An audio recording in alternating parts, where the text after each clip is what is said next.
Hi, welcome back to Cosmic and Body Horror. If you enjoy my content, please consider hitting the like button.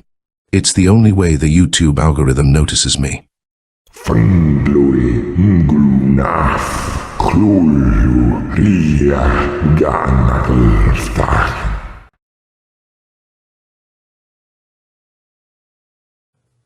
Henry S. Whitehead was the man who was primarily responsible for introducing the popular culture conceptualization of voodoo and its accompanying zombie lore to the English-speaking world.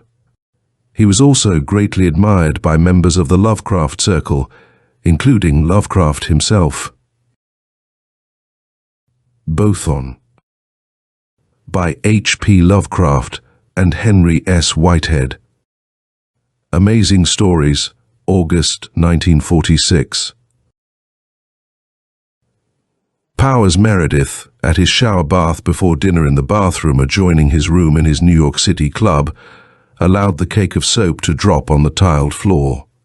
Stooping to recover it, he rapped the side of his head against the marble sidewall. The resulting bruise was painful and almost at once puffed up into a noticeable lump. Meredith dined in the grill that evening. Having no after-dinner engagement, he went into the quiet library of the club, empty at this hour, and settled himself with a new book beside a softly shaded reading lamp.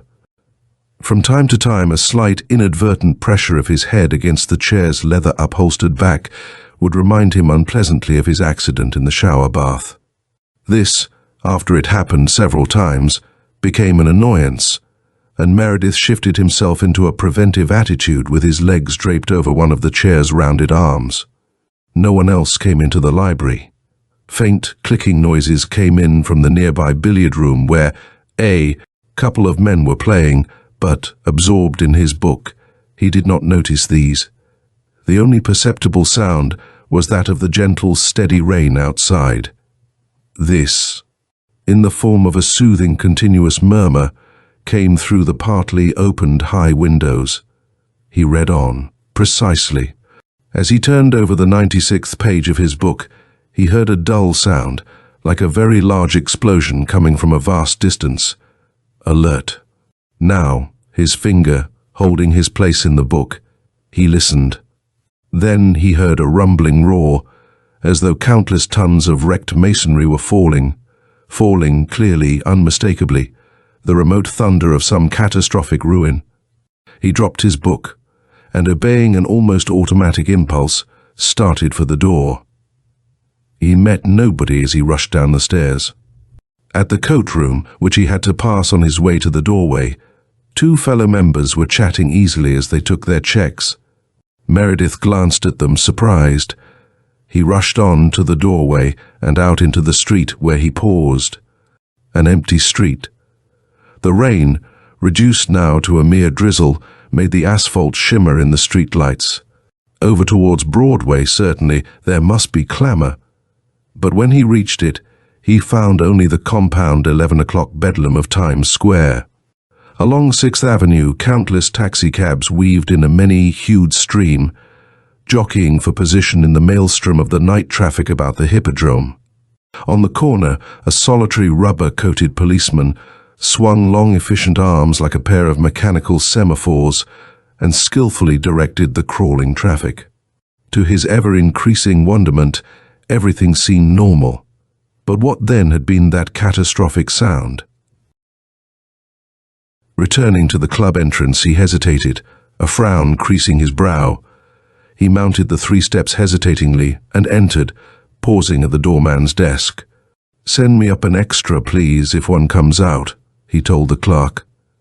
Then he went up to his bedroom completely puzzled. Half an hour later, as he lay in bed wakeful and trying to compose in his thoughts the varying, incongruous aspect of this strange affair, he was all at once acutely conscious of a distant, thin, confused, roaring hum. The most prominent element in this sound was the deep, soft and insistently penetrating blending of countless voices. Through it ran a kind of dominant note, a note of horror. The sound chilled his blood. It was eerie. He found himself holding his breath as he listened, straining every faculty to take in that faint, distant, terrible clamor of fear and despair. Of just when he fell asleep he had no recollection, but when he awakened the next morning there hung over his mind a shadow of remembered horror, not wholly dissipated until he had bathed and begun to dress. He heard none of the sounds at the time of his awakening.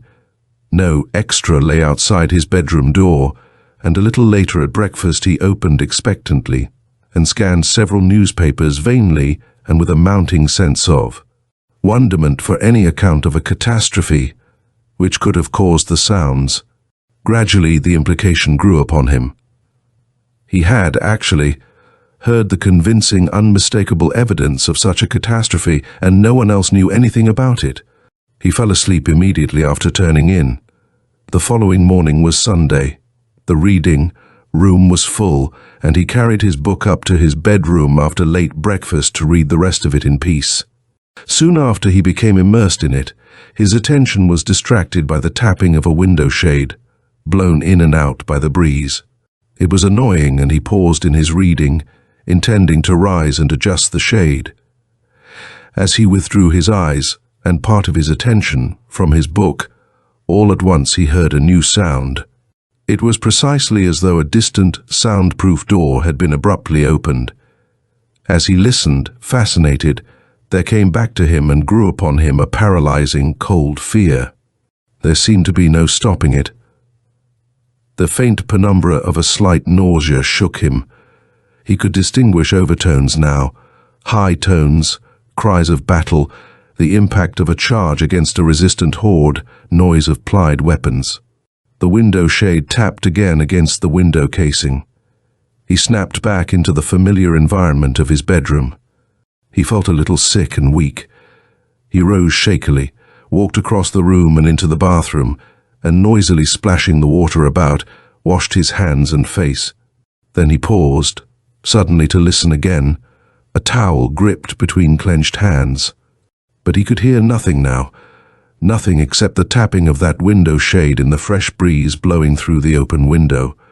He hung the towel on its porcelain rod and walked back to his chair. It was an hour too early for lunch, but he wanted urgently to be where there were people about, even waiters, people who were not hearing things. In order to prolong his companionship with old Kavanagh, the only other early luncher, Meredith ate somewhat more than usual. The unaccustomed heavy meal at such an hour made him drowsy, and after lunch, he stretched out on a davenport before one of the two open fireplaces in the now unoccupied reading room, and fell at once into an uneasy sleep. A little before 3 he awakened, stale, and as he came to conscious wakefulness he began to hear, at first quite distinctly, and then with increasing loudness and clarity, as though a steady hand were opening up a loudspeaker, that same sound of fire and human conflict, and the dreadful, menacing roar of a thunderous ocean's incalculable anger. Then old Kavanagh, napping on the other davenport, struggled with senile deliberation to his feet with many accompanying hums and ha's, and began lumbering across the room towards him. "Lord's sake, what's the matter?" he demanded. Kindly goodwill looked out of the old man's distorted countenance. Meredith, unable to control himself any longer, stammered out his incredible story. Strange," was the old man's comment when Meredith ended. He produced, lighted deliberately, and puffed upon an enormous cigar. He seemed to cogitate as the two sat side by side in a pregnant silence of many minutes. At last he spoke. "You're upset, my boy, naturally. But you can hear everything that's going on around you, can't you? Your actual hearing's all right then? This other hearing starts up and goes on only when everything's perfectly quiet. First time, you were here reading. Second time, in bed. Third time, reading again. This time, if I wasn't snoring, you were in perfect quiet once more. Let's test that out now. Keep perfectly still, and I'll do the same. Let's see if you hear anything." They fell silent once more, and for a while Meredith could hear nothing of the strange sounds. Then, as the silence deepened, once again came that complex of sounds indicating devastating battle, murder, and sudden death. He nodded silently at Kavanagh, and at the old man's acquiescent murmur, the sounds ceased abruptly. It took urging before Meredith could be persuaded to consult an aurist. Medical men, Kavanagh reminded him, would keep quiet about anything strange or embarrassing. Professional ethics. They went uptown together that afternoon to Dr. Gatefield, a noted specialist. The doctor heard the story with close-lipped professional attention. Then he tested Meredith's hearing with various delicate instruments. Finally, he gave an opinion. "We are familiar with various ear noises, Mr. Meredith. In some cases, the location of one of the arteries too close to the eardrum gives roaring noises. There are others, similar. I have eliminated everything of that kind. Your physical organism is in excellent condition and unusually acute. There is nothing wrong with your hearing. This is a case for a psychiatrist. I am not suggesting anything like mental derangement, you will please understand. But I recommend Dr. Cowlington. This seems to be a clear case of what is sometimes called clairaudience, or something similar, his department, not mine. The oral equivalent of clairvoyance is what I am indicating, you see what I mean. Second sight has to do with the eyes, of course, but it is mental, although there is often some physical background. I have no knowledge of those phenomena. I hope you will take my advice and allow Dr. Cowling." "All right," interrupted Meredith. "Where does he live? I might as well go through with the thing now as later." Dr. Gatefield showed traces of sympathy under his rather frosty professional exterior. He dropped the diagnostician, became the obliging, courteous gentleman. He telephoned to his colleague, the psychiatrist, and then surprised both Meredith and Kavanagh by accompanying them to Dr. Cowlington's. The psychiatrist proved to be a tall, thin, and rather kindly person, with heavy, complex spectacles on a prominent nose, and then sand-colored wisps of hair in a complication of cowlicks. He showed marked interest in the case from the start. After hearing Meredith's story and the aurist's report, he subjected Meredith to an examination of more than an hour, from which, feeling more or less as though he had been dissected, he nevertheless derived a considerable sense of relief. It was decided that Meredith should arrange at once to take several days off, come to Dr. Cowlington's house, and remain under observation. He arrived at the doctor's the next morning and was given a pleasant upstairs room with many books and a comfortable davenport on which, in a recumbent position, the psychiatrist suggested he should spend most of his waking hours reading. During Monday and Tuesday, Meredith, now after Dr. Cowlington's skillful reassurances, no longer upset at hearing the strange sounds, listened carefully for whatever might reach him from what seemed like another and very restless world. He heard as he listened for long periods uninterrupted by any oral distractions, the drama of a great community in the paralyzing grip of fear, fighting for its corporate life, against irresistible, impending, dreadful doom. He began, about this time, at Dr. Cowlington's suggestion, to write down some of the syllabification of the cries and shouts as well as he could manage it, on a purely phonetic basis. The sounds corresponded to no language known to him. The words and phrases were blurred and marred by the continuous uproar of the fury of waters. This was invariably and continued to be the sustained, distinctive background for every sound he heard during the periods while he remained passive and quiet. The various words and phrases were entirely unintelligible. His notes looked like nothing which either he or Cowlington could relate to any modern or ancient tongue. When read aloud, they made nothing but gibberish. These strange terms were studied over very carefully by Dr. Cowlington, by Meredith himself, and by no less than 3 professors of archaeology and comparative philology, one of whom, the archaeologist, was a friend of Cowlington's, and the other 2 called in by him. All of these experts on ancient and obsolete languages listened with the greatest courtesy to Meredith's attempt to explain the apparent setting of the sounds. Most of them were in the nature of battle. Cries and what Meredith took to be fragments of desperately uttered prayer, some of the material having come to him in the form of uncouth, raucous howls, and with the greatest interest to his attempts at reproducing them orally. They studied his written notes with the most meticulous care. The verdict was unanimous, even emphatic on the part of the younger and more dogmatic philologist. These sounds were quite utterly at variance with any known speech, including Sanskrit, Indo-Iranian, and even the conjectural Akkadian and Sumerian spoken tongues. The transcribed syllables corresponded to nothing in any known language, ancient or modern. Emphatically, they were not Japanese. The three professors took their departure, and Meredith and the psychiatrist Dr. Cowlington went over the list again. Meredith had written, Iya, Iya, Iya, Iya. Really? Ie, Nia. Ie, Nia. Zo, Zo, and N. There was only one grouping of the words which formed anything like a section of continuous speech or sentence, and which Meredith had been able to capture more or less intact and write down: Ioth, Ioth.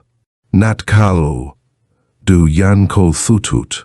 There were many other cries and, as he believed, desperately uttered prayers quite as strange and off the beaten tracks of recognized human speech as those noted down. It was quite possibly because of his concentration on this affair of the remembered words, his own interest in them being naturally enhanced by Dr. Cowlington's and that of the three experts, that Meredith's dream state impressions just at this time and suddenly became markedly acute. These dreams had been continuous and consecutive since their beginning several nights before, but on this night, after the rather elaborate investigation of the words and syllables, Meredith began in earnest to get the affair of his environment, in the strange city of the flames and conflicts and confusion and of a roaring ocean, cleared up with a startling abruptness. His dream impression that night was so utterly vivid, so acutely identical with the terms of the waking state, that he couldn't tell the difference between his dream slumber and wakeful consciousness. Everything that he had derived mentally out of that night's sleep was clearly and definitely present in his mind. It seemed to him precisely as though he had not been asleep, that he had not emerged from an ordinary night's rest into the accustomed circumstances of an early morning's awakening. It was, rather, as though he had very abruptly passed out of one quite definite life into another, as though, as it came to him afterwards, he had walked out of a theatre into the wholly unrelated after-theatre life of Times Square. One of the radical phases of this situation was not only that the succession of dream experiences had been continuous. With time, allowances for the intervening periods of those days in between which he had spent here in Dr. Cowlington's quiet house, not only that, extraordinary as this realization seemed to him. The nearly consecutive dream experiences had been the events of the past few days in a life of 32 years. Spent in that same environment and civilization of which the cataclysmic conditions which he had been envisaging appeared to presage a direful end. He was, to set out plainly what he had brought out of that last night's dream experience, one Bothon, general of the military forces of the great district of Ludecta, the southwesterly provincial division of the continent of Atlantis, which had been colonized, as every Atlantean school child was well aware, some 1800 years before, by a series of emigrations from the mother continent. The Noakal language, with minor variations not unlike the differences between American speech and English, was the common language of both continents. From his native Ludecta, the General Bothon had made several voyages to the motherland. The first of these had been to Kua, the Central Eastern province, a kind of grand tour made just after his finishing. At the age of 22, his professional course in the Ludecta College of Military Training, he was thus familiar by experience, as were many other cultivated Atlanteans of the upper classes, with the very highly developed civilization of the mother continent. These cultural contacts had been aided by his second visit and further enhanced not long before the present period of the dream experiences when, at the age of 31, Bothon, already of the rank of general, had been sent out as ambassador to Aglad Dho, joint capital of the confederated southeastern provinces of Yish Canaan and Bothon, one of the most strategic diplomatic posts, and the second most important provincial confederation of the mother continent. He had served in his ambassadorial capacity for only 4 months, and then had been abruptly recalled without explanation, but, as he had soon discovered upon his arrival home, because of the privately communicated request of the emperor himself, his diplomatic superiors at home offered him no censure. Such imperial requests were not unknown. These gentlemen were actually quite unaware of the reasons behind the imperial request. No explanations had been given them, but there had been no imperial censure of any kind. But the general, Bothon, knew the reasons very well, although he kept them strictly to himself.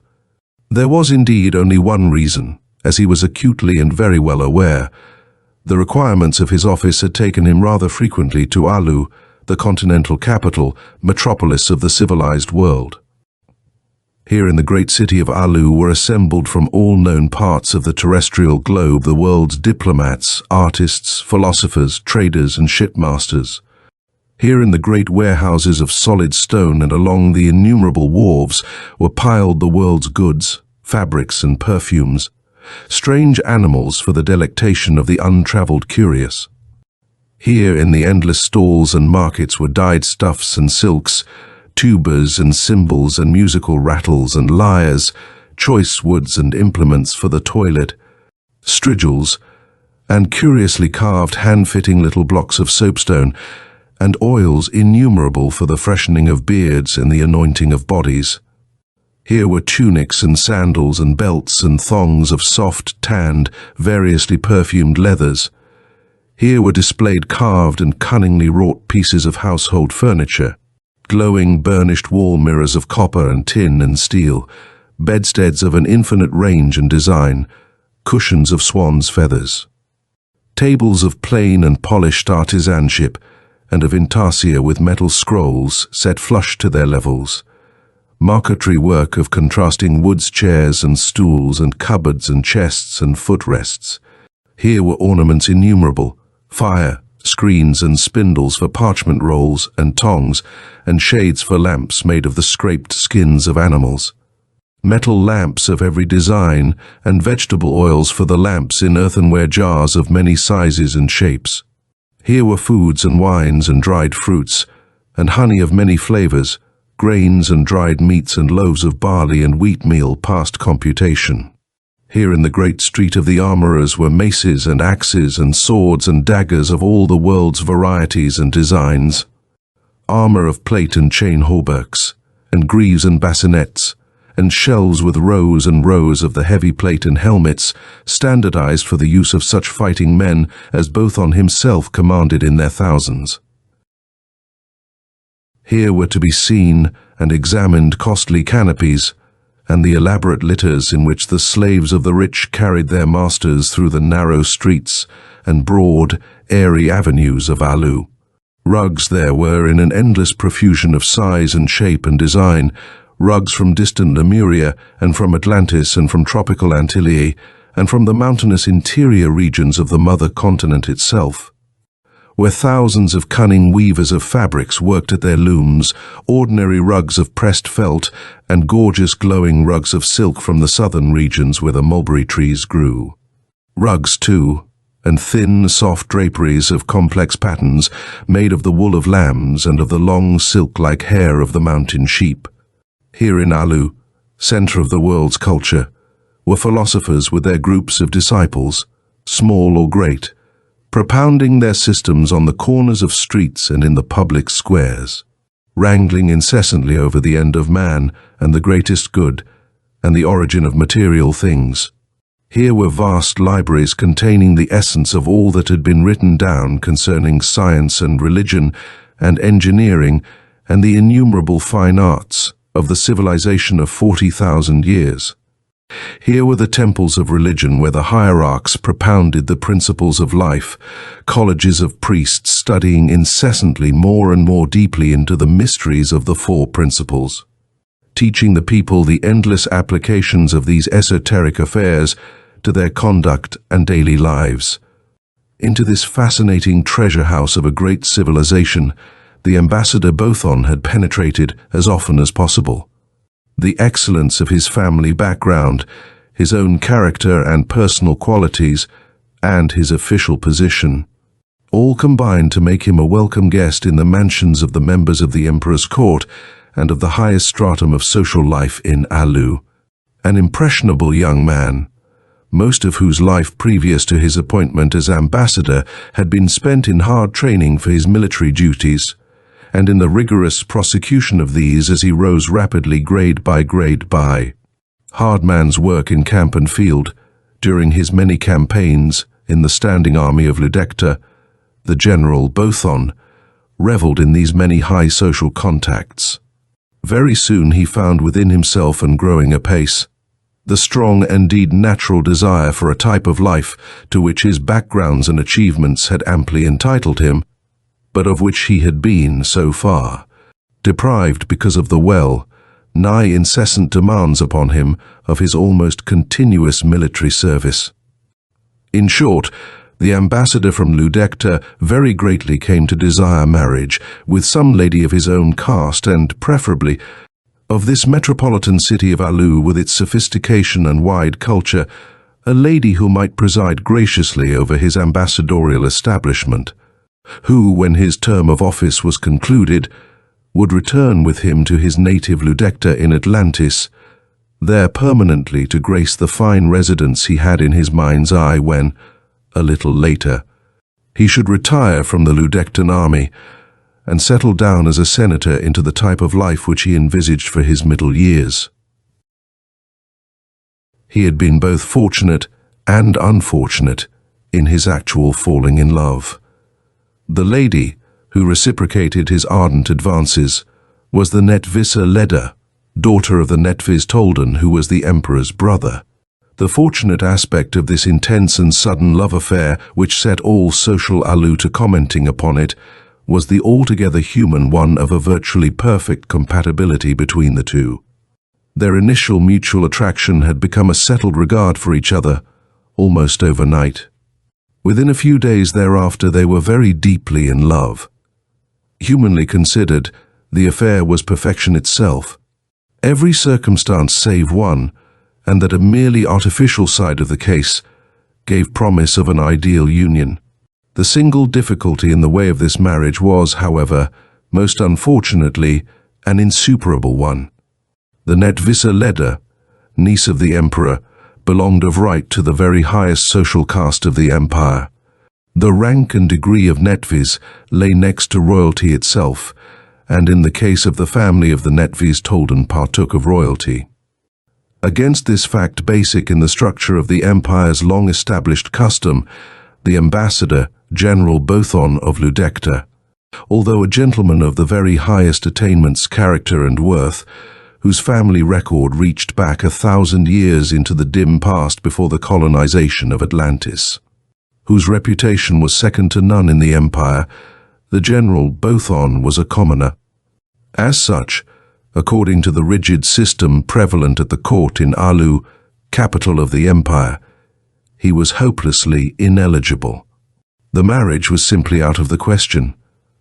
The emperor, being called upon to settle this awkward affair, acted summarily, quite in the spirit of one who destroys a hopelessly wounded and suffering creature as an act of mercy.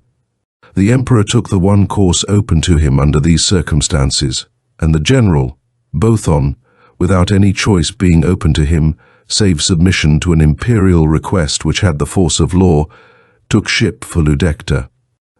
Leaving behind him in Alu the highest and dearest hope of his life, irreparably shattered. For the subsequent conduct of the General Bothon, recently Ludectan ambassador to Aglad Dho, there were three very definite contributing reasons. Of these, the first and most prominent was the depth and intensity and genuineness of his love for the Netvissa Leda. Beyond all possible things, he wanted her, and the proud soul of Bothon was very grievously racked and torn at the sudden, unexpected and arbitrary separation from her which the imperial request had brought about. The voyage from Aglad Dho to Ludetka, across two sections of the globe's great oceans and through the ship canals and lakes which bisected the southern continent of the Western Hemisphere, occupied 7 weeks. During this period of enforced inaction, the bitter chagrin and deep disappointment of Bothon crystallized itself by means of the sustained reflection inevitable under the circumstances. General Bothon arrived in Ludekta in a state of mind which made him ready for anything, provided only it was action. This state of mind was the second of these contributory factors. The third was the immediate satisfaction of his desire for activity. During the course of his voyage home, the ghoulish, and indeed subhuman factory slaves, the shockingly simian Gyahao, had inaugurated a revolt. This had spread, by the time of Bothon's arrival, throughout the entire province of Ludekta. The state sorely needed the efficient services of this, the youngest and most brilliant of its generals, and his reception on landing was more nearly that of a savior of his country than what a virtually disgraced diplomat might expect. Into this campaign, which he prosecuted with the utmost vigor and a thoroughgoing military effectiveness, Bothon threw himself with an abounding energy which even his most ardent Ludektan admirers had not anticipated. At the end of an intensive campaign of less than 3 weeks, with this very dangerous revolt completely crushed, and the leaders of the Jiahua hanging to a man by great hooks through their neck muscles in dreadful rows. Along the outer city walls on either side of the great archway that pierced the defense of Ludekta's capital, the General Bothon found himself the hero of Ludekta and the idol of his admiring troops. A rigid disciplinarian, the attitude of the officers and men of the Ludektan standing army towards this general had hitherto been based upon the respect which his great abilities had always commanded. Now he found himself the recipient of something almost like worship because of this last brilliant campaign of his. It had been a tour de force, although it is highly probable that they would have advanced him because of this achievement in any event.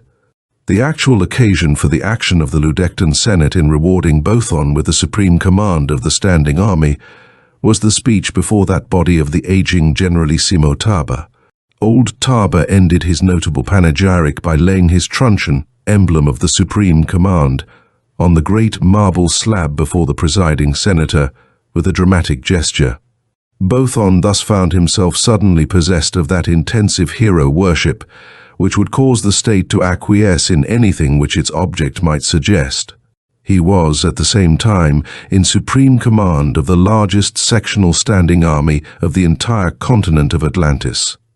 An army, thanks chiefly to his own efficiency, probably the best trained and most effective fighting unit then extant. Under the combined effect of the contributing causes, and his new authority, General Bothon made up his mind.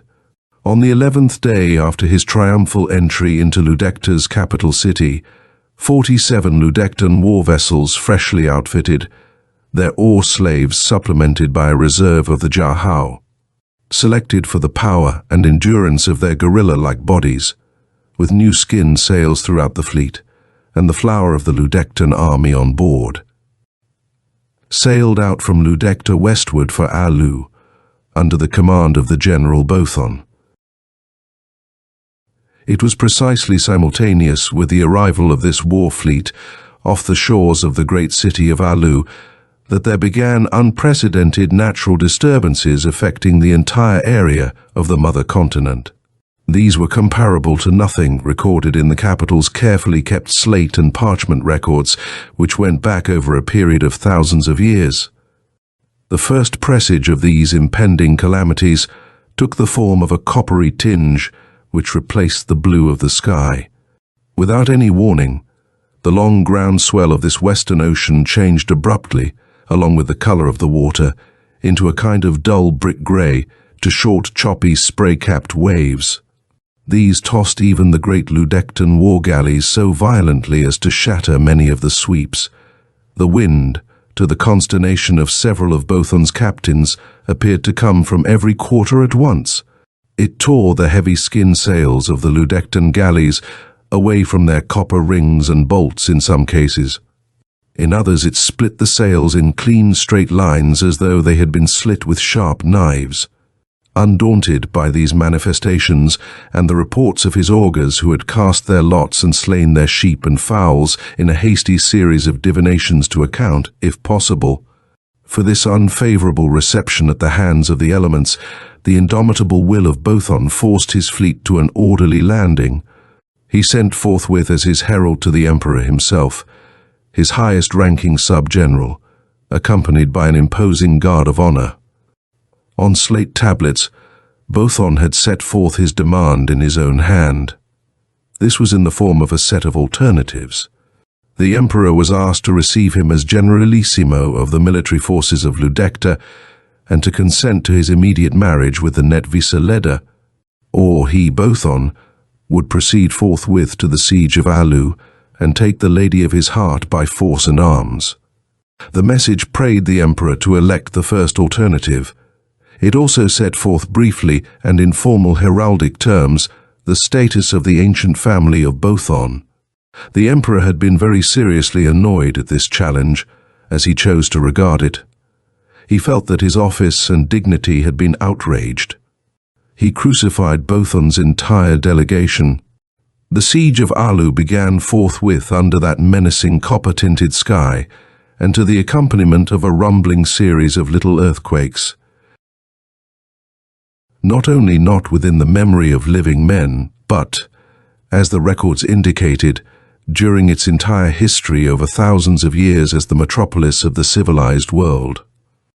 Had there been any previous hostile manifestations against the great city of Alu, that anything like this terrible campaign which the renowned General Bothon of Ludecta set in motion against her might come to pass, had never even remotely occurred to anyone in Alu. So promptly did Bothon launch his attack that the tortured bodies of the members of his delegation to the emperor had not yet ceased writhing on their row of crosses before he had penetrated. At the head of his trained legionaries, to a point within 2 squares of the imperial palace which stood at the center of the great city, there had been virtually no resistance. This intensive campaign would have been triumphantly concluded within 20 minutes, the emperor probably captured along with all his palace guards and household. The person of the Lady Leda secured by this ardent lover of hers, and the entire objective of the expedition accomplished, save for what in modern legal phraseology would have been described as an act of God. The premonitory earth-shakings which had accompanied this armed invasion culminated, at that point in the advance of Bothon's army, in a terrific seismic cataclysm. The stone-paved streets opened in great gaping fissures. Massive buildings crashed tumultuously all about and upon the triumphantly advancing Ludectans. The general, Bothon, at the head of his troops, dazed and deafened and hurled violently upon the ground, retained consciousness long enough to see 3/4 of his devoted following engulfed, smashed, torn to fragments, crushed into unrecognizable heaps of bloody pulp, and this holocaust swiftly and mercifully obliterated from before his failing vision by the drifting dust from millions of tons of crumbled masonry. He awakened in the innermost keep of the dungeon in Alu's citadel. Coming quietly into Meredith's bedroom about 10 o'clock in the morning, Dr. Cowlington, who had made up his mind overnight on a certain matter, quietly led his initial conversation with his observation patient around to the subject which had been most prominent in his mind since their conference of yesterday over the strange linguistic terms which Meredith had noted. Down.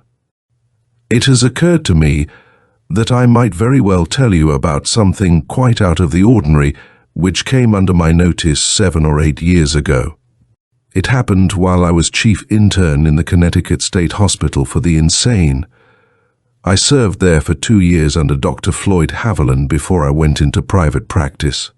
We had a few private patients in the hospital, and one of these, who was in my particular charge, was a gentleman of middle age who had come to us because of Haviland's enormous reputation without commitment. This gentleman, whom I will call Smith, was neither legally nor actually insane. His difficulty, which had interfered very seriously with the course of his life and affairs, would ordinarily be classified as delusions. He was with us for nearly 2 months. As a voluntary patient of the institution, and being a man of means, he had private rooms. He was in every way normal except for his intensive mental preoccupation with what I have called his delusions. In daily contact with him during this period, I became convinced that Mr. Smith was not suffering from anything like a delusive affection of the mind. I diagnosed his difficulty, and Dr. Haviland agreed with me that this patient, Smith, was suffering mentally from the effects of an ancestral memory. Such a case is so rare as to be virtually unique. The average psychiatrist would go through a lifetime working at his specialty without encountering anything of the sort. There are, however, recorded cases. We were able to send our patient home in a mental condition of almost complete normality. As sometimes occurs in mental cases, his virtual cure was accomplished by making our diagnosis very clear to him, impressing upon his mind through reiterated and very positive statements that he was in no sense of the word demented, and that his condition, while unusual, was not outside the range and limitations of complete normality. "It must have been a very interesting case," said Meredith. His reply was dictated by nothing deeper than a desire to be courteous, for his mind was full of the affairs of the General, Bothon, raging now in his prison chamber, his mind harried, anxious over the fate of his surviving soldiers. That lurid glare, dimmed by the remoteness of his flame-tinted prison chamber, in his eyes, his mind tortured and his keen sense of hearing stultified by the sustained, dreadful roaring of that implacable sea, he, Meredith, for reasons far too deep for his own analysis, felt utterly incapable of telling Dr. Cowlington what was transpiring in those dreams of his. All his inmost basic instincts were warning him, though subconsciously, that what he might tell now, if he would, could not possibly be believed. Dr. Cowlington, looking at his patient, saw a face drawn and lined as though from some devastating mental stress, a deeply introspective expression in the eyes, which, professionally speaking, he did not like. The doctor considered a moment before resuming, erect in his chair, his knees crossed, his fingertips joined in a somewhat judicial attitude.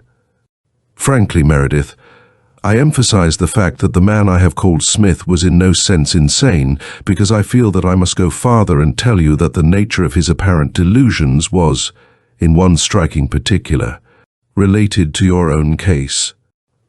I did not wish to give you the slightest alarm over the perfect soundness of your own mentality. To put the matter plainly, Mr. Smith remembered, although rather vaguely and dimly, certain phases of those ancestral memories I mentioned, and was able to reproduce a number of the terms of some unknown and apparently prehistoric language. Meredith," the doctor turned and looked intensely into the eyes of his now interested patient. "There were 3 or 4 of Smith's words identical with yours." "Good God," Meredith exclaimed. "What were the words?" "Doctor? Did you make notes of them?" "Yes, I have them here," answered the psychiatrist. Meredith was out of his chair and leaning eagerly over the doctor's shoulder long before Cowlington had his papers arranged. He gazed with a consuming intensity at the words and phrases carefully typed on several sheets of foolscap, listened with an almost tremulous attention while Dr. Cowlington carefully reproduced the sounds of these uncouth terms. Then, taking the sheets and resuming his chair, he read through all that had been written down, pronouncing the words, though very quietly, under his breath, his lips barely moving. He was pale, and shaking from head to foot when he rose at last and handed back, hands trembling, the thin fascicle of papers to its owner. Dr. Cowlington looked at him anxiously, his professional mind alert, his fears somewhat aroused over the wisdom of this experiment of his in bringing his former case thus abruptly to his patient's attention. Dr. Cowlington felt, if he had cared to put his impression into words, somewhat baffled. He could not, despite his long and careful training in dealing with mental, nervous and borderland cases, quite put his acute professional finger upon just which one of the known simple and complex emotions was, for this moment, dominating this very interesting patient of his. Dr. Cowlington would have been even more completely puzzled if he had known. For Meredith, reading through the strange babblings of the patient, Smith had recognized all the words and terms, and had lit upon the phrase, "Our beloved Bothon has disappeared." Dr. Cowlington, sensing accurately that it might be unwise to prolong this particular interview, concluded wisely that Meredith would most readily regain his normal poise and equanimity if left alone to cope with whatever. For the time being, held possession of his mind, rose quietly and walked over to the bedroom door. He paused there, however, for an instant, before leaving the room, and looked back at the man. Meredith had not, apparently, so much as noted the doctor's movements towards departure. His mind, very obviously, was turned inward. He was, it appeared, entirely oblivious to his surroundings. And Dr. Cowlington, whose professional outward deportment, acquired through years of contact with abnormal people, had not wholly obliterated a kindly disposition, noted with a certain emotion of his own that there were unchecked tears plainly visible in his patient's inward-gazing eyes. Summoned back to Meredith's room an hour later by one of his house nurses, Dr. Cowlington found his patient restored to his accustomed urbane normality. "I asked you to come up for a moment, Doctor," began Meredith, "because I wanted to inquire if there is anything that you would care to give a patient to induce sleep." Then, with a deprecating smile, "The only such things I know about are morphine and laudanum. I don't know very much about medicine, and naturally you wouldn't want to give me one of those any more than I would want to take it." Dr. Cowlington resumed his judicial manner. He thought rapidly about this unexpected request. He took into consideration how his story about the patient, Smith, had appeared to upset Meredith. He deliberately refrained from inquiring why Meredith wanted a sleeping potion. Then he nodded his head. "I use a very simple preparation," he said. "It is non-habit forming, based on a rather dangerous drug, chloral. But, as I use it for my patients, compounded with an aromatic syrup and diluted with half a tumbler of water, it works very well. I will send some up to you, but remember, please, 4 teaspoonfuls of the syrup is the outside dose. 2 will probably be enough. Never more than 4 at any time, and not more than 1 dose in 24 hours. Dr. Cowlington rose, came over to Meredith, and looked at the place where he had struck the side of his head against the marble wall of his shower bath. The bruise was still there. The doctor passed his fingers lightly over the contusion. "It's beginning to go down," he remarked. Then he smiled pleasantly, again nodded his head at Meredith, and started to leave. Meredith stopped him as he was about to go out of the room. "I wanted to ask you," said Meredith, "I wanted to ask you, Doctor, if you would be willing to put me in touch with the man to whom you referred as Smith." The doctor shook his head. "I'm sorry. Mr. Smith died 2 years ago." In 10 minutes the house nurse fetched in a small tray. On it was a tumbler, a mixing spoon, and a freshly put-up 8-ounce bottle containing a reddish-colored, pleasant-tasting syrup. 20 minutes later, Meredith, who had compromised on 3 teaspoons, was deeply asleep on his bed, and the general, Bothon, in the innermost dungeon chamber of the great citadel of Alu, was standing poised in the center of that dungeon's smooth stone floor, tensed to leap in any direction.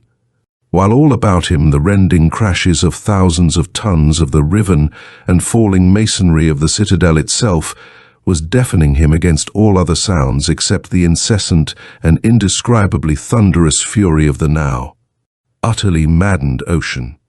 The lurid glare of the tires from without had been markedly heightened. Detonation after detonation came to Bothon's ears at frequent intervals. The Aluans were blowing up this central portion of their great city in order to check the advance of the conflagration which had raged for days and nights and was utterly beyond control.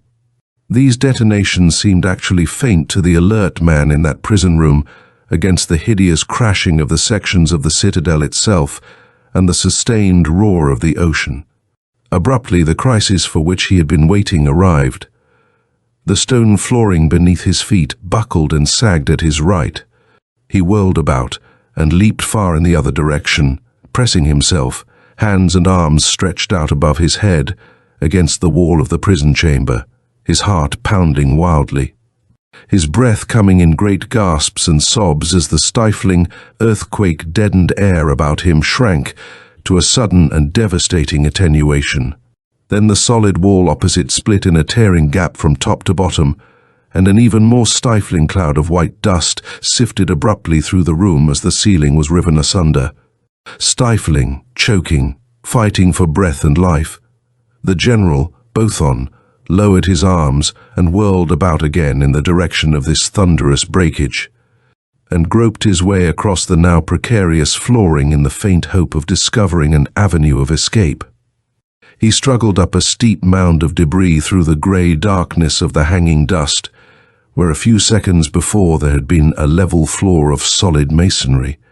He groped his way through thicker clouds of the drifting, settling stone dust, skirted the irregular edges of yawning holes and toiled up and down mounded heaps of rubble, far past the place where the confining wall of his dungeon had stood, onward and forward resolutely towards that vague goal of freedom. At last, the resources of his mighty body spent, his eyes two tortured red holes, his mouth and throat one searing pain. Bothon emerged across the last hill of rubbish, which had been the citadel of Alu, and came out upon the corner edge of one of the largest of the city's great public squares. For the first time in the course of his progress out of that death trap, Bothon suddenly trod on something soft and yielding. He paused. He could hardly see, and he crouched and felt with his hands under the thickly mounded dust. It was the body of a man in chainmail. Bothon exhaled a painful breath of satisfaction. He rolled the body over, freeing it from the pounds of dust upon it, and slid his hand along the copper-studded leather belt to where a short, heavy, one-handed battle-axe was attached. This he drew from its sheath. Then from the dead man's silken tunic he tore off a large section and cleansed his eyes and mouth and wiped the sweat-caked dust from his face. Finally he took from the corpse a heavy leathern purse. He lay down for a few moments beside the dead soldier on the soft dust for a brief rest. Some 10 minutes later he rose, stretched himself, testing the heavy axe with 3 or 4 singing strokes through the clearing air, and dusted out and readjusted his garments, finally tightening a loosened sandal thong. He stood free now in the center of Alu. He was adequately armed. A great gust of energy surged through him.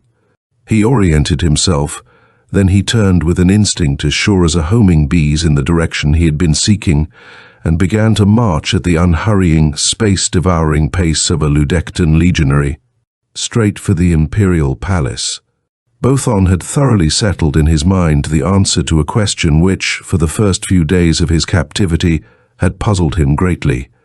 Why had he been left alone and undisturbed in that confinement, food and water brought to him at regular intervals in accordance with the ordinary routine of the citadel? Why, to put the matter plainly, having been obviously captured by the emperor's retainers while lying unconscious within 2 squares of the imperial palace, had he not been summarily crucified? His keen-trained mind had apprised him that the answer was to be found in the hideous turmoil of the raging sea and in the fearful sounds of a disintegrating city. The emperor had been too greatly occupied by those cataclysms even to command the punishment of this leader of such an armed attack against the world's metropolis, as had not been known in all the long history of the mother continent. Skirting its enormous outer walls, Bothon came at last to the massive chief entrance way to the imperial palace. This enormous structure, its basic walls 8 feet thick, stood massive, magnificent, intact. Without any hesitation, he began mounting the many broad steps straight towards the magnificent entrance gates of copper and gold, and porphyry. Before these gates, in the rigid line and under the command of an officer beneath whose corselet appeared the pale blue tunic of the emperor's household guards, stood a dozen fully armed soldiers. One of these, at a word from the officer, ran down the steps to turn back this intruder. Bothon slew him with a single crashing stroke and continued to mount the steps.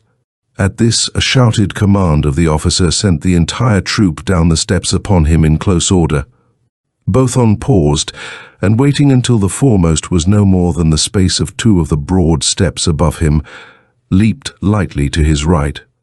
Then, as the foremost 4 of the soldiers passed beyond him, under the impetus of their downward charge, Bothon as lightly leaped back again, his heavy axe falling upon the troop's flank with deadly, short, quick swinging blows. Before they could collect themselves, the officer and 5 of his men lay dead upon the steps, leaving the demoralized remainder to gather themselves together as best they might. Bothon leaped up the intervening steps and was through the great entrance doors, and, with a pair of lightning-like right and left strokes of his axe, had disposed of the 2 men-at-arms stationed just inside the doorway. His way into the palace now entirely unobstructed, Bothon sped through well-remembered rooms and along broad corridors into the heart of the imperial palace of Alu. Within 30 seconds, he had located the entrance to the brother of the emperor, Netvis Toldon's apartments, and had passed through the doorway. He discovered the family reclining about the horseshoe-shaped table in the refectory, for it was the hour of the evening meal. He paused in the doorway, was met with surprised glances, and bowed low to the Netvis Toldon. "I beseech you to pardon this intrusion, my lord Netvis. It would be inexcusable under other circumstances, at a more favorable time." The nobleman returned no answer, only stared in surprise. Then the dear lady of his heart, the Netvisa Leda, rose to her feet from her place at her father's table, her eyes wide with wonderment. A dawning realization of what this strange invasion might mean made her lovely face suddenly the hue of the Aluan roses. She looked at this heroically formed lover of hers, her soul in her eyes. "Come, my Lady Leda," said Bothon quickly, and as lightly as a deer, the Netvisa Leda ran to him. He took her arm very quietly, and before the assembled members of the family of Toldon had recovered from their surprise, the 2 were hastening along the corridor towards the palace entrance. From around the first corner before them came then abrupt sounds of armed men. They paused, listening, and Bothon shifted his axe into his right hand and stepped before the Lady Leda. But she laid firm hands upon his left arm. "This way, swiftly," she whispered, and led him down a narrow passageway at the wide corridor's left. This they traversed in haste, and had barely negotiated a sharp turn when they heard the guard troop rush along the main corridor, and a voice commanding, "To the apartment of my lord, the Netvis Toldon." The narrow passageway led them past cookrooms and scullery chambers, and ended at a small door which opened upon a narrow court. Rapidly traversing this, they emerged upon a square at the west side of the palace, and well before any pursuit could have traced their course, were indistinguishable among the vast concourse of the people who thronged the wide avenues of Alu. Bothon now resumed the direction of their course of escape. Leading the way across a larger adjacent square, he reached the secluded corner, mounded about with debris, where he had secured his weapon. It was not yet past the early dusk of a midsummer evening, and now there was nothing to interfere with his keen vision. Yes, it was as he had guessed from the quality of that torn fragment of silken tunic with which he had wiped his tortured eyes free of the stone dust. The dead man was an officer of one of the imperial legions. Seating the Lady Leda upon a block of granite and requesting her to watch, Bothon knelt swiftly beside the dead body and busied himself upon it. At the end of 2 intensive minutes, the Netvissa Leda looked up at his touch upon her shoulder to see her lover apparelled from head to foot in the uniform, armor, and accoutrements of an Elton of the Imperial Legion of the Hawk. Then they hurried southward, side by side, across the great square with its desolation of shattered buildings, towards one of the few remaining residences of the rich, before which 4 coal-black slaves in the livery of their household were lowering an ornamental litter to the ground. From the luxurious vehicle, as they arrived beside it, there emerged a stout citizen who stared at them inquiringly, his initial fear disappearing at recognition of the Emperor's niece and the uniform of an Imperial Legion. "We request the loan of your litter, my lord," said Bothon. "Most willingly," returned the citizen, bowing. Bothon expressed thanks, handed his companion into the litter, distributed a handful of silver among the 4 slaves, and gave the destination to the Negro who stood beside the forward left-hand pole. Then he climbed in himself and drew the red silk curtains together. The strong litter poles strained and creaked as the load was hoisted to 4 brawny shoulders, and then the litter swung away from the residence of its still bowing and smirking owner towards the military enclosure which housed and guarded the flying vessels of the Alluvian standing army.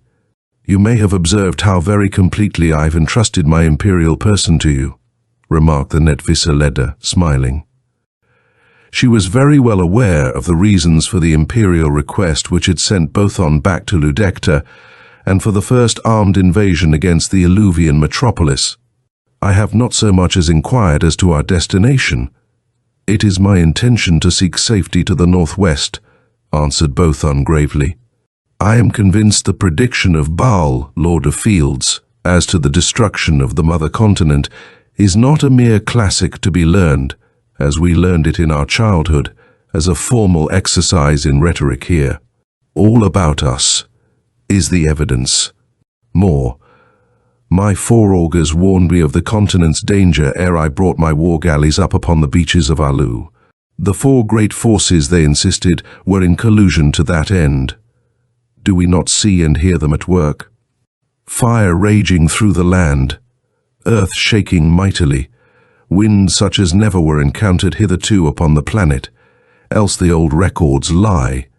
Water, the commotion of which surpasses all experiences. Is it not so, my beloved?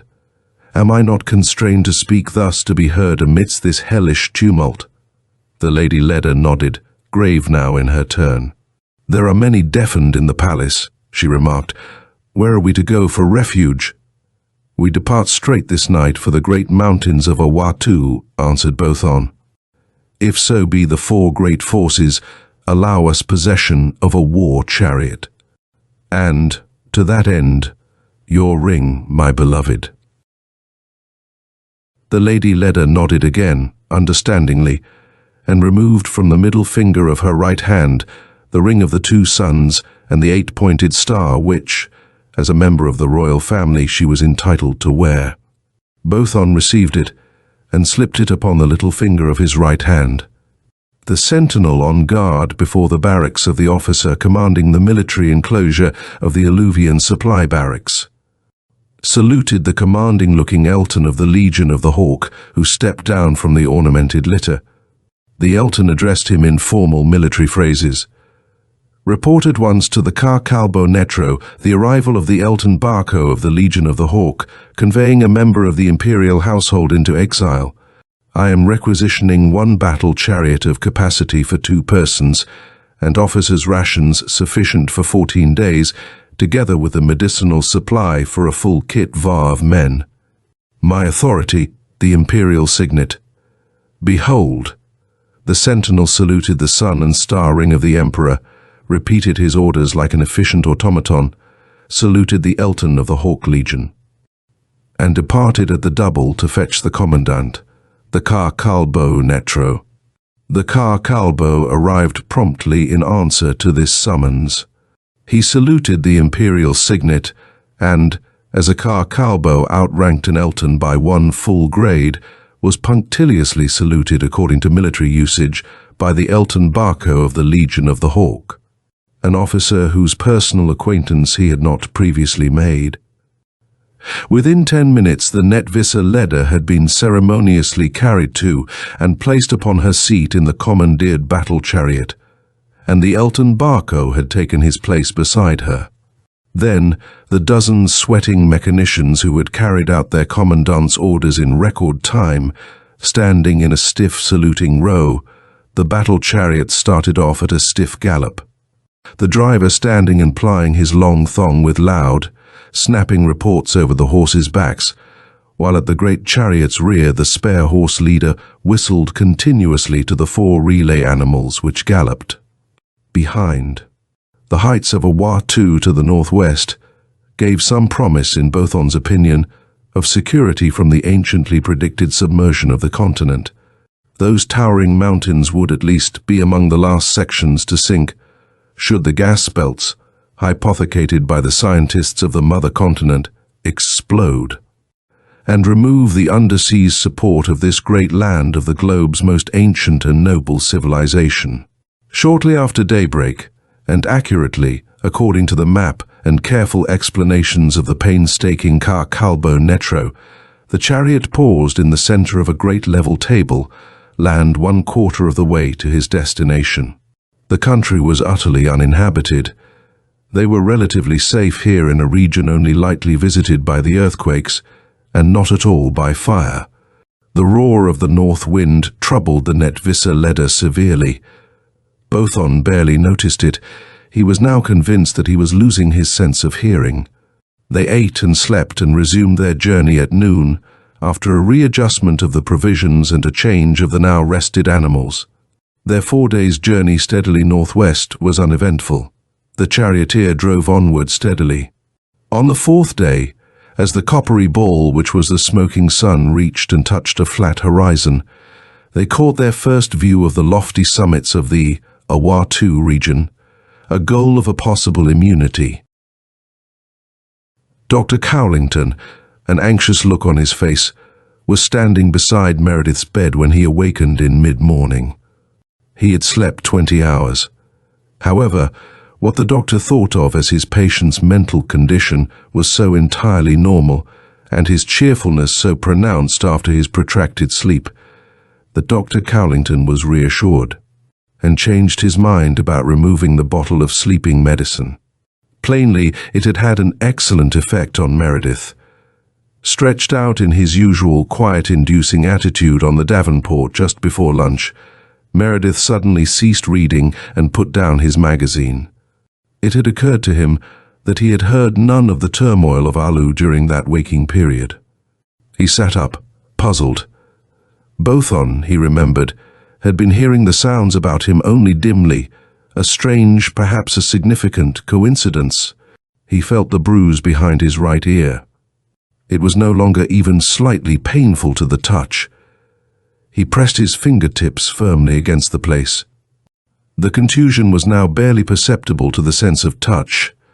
He reported the apparent loss of what the ear specialist Gatefield had named his clairaudience to Dr. Cowlington after lunch. "Your bruise is going down," said the doctor significantly. He examined the posterior edge of Meredith's right temporal area. "I thought so," remarked the doctor, nodding. "Your secondary hearing began with that injury to your head. As it goes down, some obscure stimulation of the auditory apparatus, which accounts for your ability to hear those sounds, diminishes accordingly. You could probably hear only some stupendous sound from there now, and in a day or so I predict that you will be hearing nothing more, and then you can go home." And within an hour came the stupendous sound in very truth. It broke in upon Meredith's quiet reading, once more as though someone had opened that soundproof door. A curious secondary mental vision accompanied it. It was as though Meredith, in his own proper person, yet through the strange connection of his personality with the General Bothon, stood on the heights of Tharan Yud, overlooking the stricken city of Alu. The utter fury of mountainous waves accompanied the now titanic rumblings of malignant earth, the wholesale crashing of the cyclopean masonry of Alu as the vast city crumbled and melted beneath his horrified eyes. With these hellish horrors went the wild roaring of ravaging flame and the despairing, hysterical cacophony of Alu's doomed millions. Then there came, at last, a sound as of the veritable yawning of the nethermost watery gulf of earth, and the high sun itself was blotted out by a monstrous green wall of advancing death. The sea rose up and fell upon accursed Alu, drowning forever the shrieks of utter despair. The piping and chittering of the obscurely gnawing Gyahua distracted at last from their loathsome banquet. Hissings, roarings, shriekings, whinings, tearings, seethings, a cacophony more than human ears might bear, a sight of utter devastation more onerous than man might look upon and live. There came to Meredith a merciful stupor as the waters of Muiadon closed in forever over the mother continent, and as his consciousness failed him. He emerged once more out of that quiet bedroom, away from his overlooking of the world's major catastrophe, and as Bothon walked beside the Lady Leda along a wooded ravine in Awa-Tu, goal of safety, among laden fruit trees, yet not, it seemed, upon the towering heights of those noble mountains, but upon an island about the shores of which rolled and roared a brown and viscid ocean choked with the mud which had been the soil of the mother continent. "We are safe here, it would appear, my Bothon," said the Nedvissa Leda. "Let us lie down and sleep, for I am very weary." And after watching for a little space while the Lady Leda reclined and slept, Bothon lay down beside her and fell at once into the deep and dreamless slumber of utter physical exhaustion. Meredith awakened on his davenport. The room was dark, and when he had risen, switched on the lights and looked at his watch, he found that it was 4 o'clock in the morning. He undressed and went to bed, and awakened 3 hours later without having dreamed. A world and an era had come to its cataclysmic end, and he had been witness of it. The contusion on his head had disappeared, Dr. Cowlington observed later in the morning.